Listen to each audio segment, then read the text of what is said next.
গাছপালা, লতা পাতা, এর ভিতরে যে এত প্রশান্তি ভুলাই যায়। রানা ভাই কথাটা বললে কি তুমি? আরে সজীব ভাই, ছোটবেলাতে তোমাকে আমি মাল খাওয়াচ্ছি, তাও তোমাকে আমি মন ভাড়াতে পারলাম। হইলি না, তোমার কাছে যাইতে করেই বসি।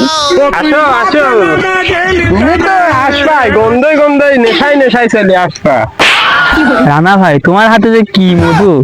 প্রথম দিন খেলাম মনে হচ্ছে অমৃত, দ্বিতীয় দিন খেলাম মনে হচ্ছে যে মধু, তৃতীয় দিন খেলাম রসমালাই গালের সাথে লাগিয়ে থাকে, আর চতুর্থ দিন খেলাম বলতেই পারি না, সবসময় তোমারই টান থাকে।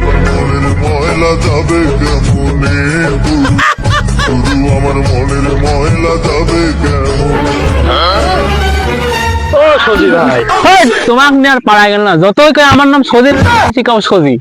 ও যাই হোক বাড়া, তুমি বোঝো না আমি ভুলে যাই। ও বাড়া, তোমার কাছে আসবো, তুমি বাড়া খালি শাক পাতা খায় পড়ে থাকো।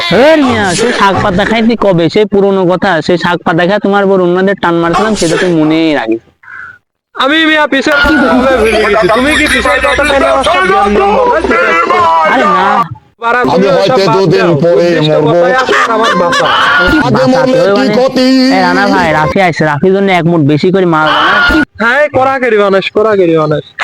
এক পাগলের খাতে খাতে শেষ হয়ে গেল, আমার আরেক পাগলের চা বানাতে হবে, চিন্তা করি সব। তুমি যেন মনে মনে কি বললে? বললাম তাও শুনি ফেলি, তাহলে মালের কি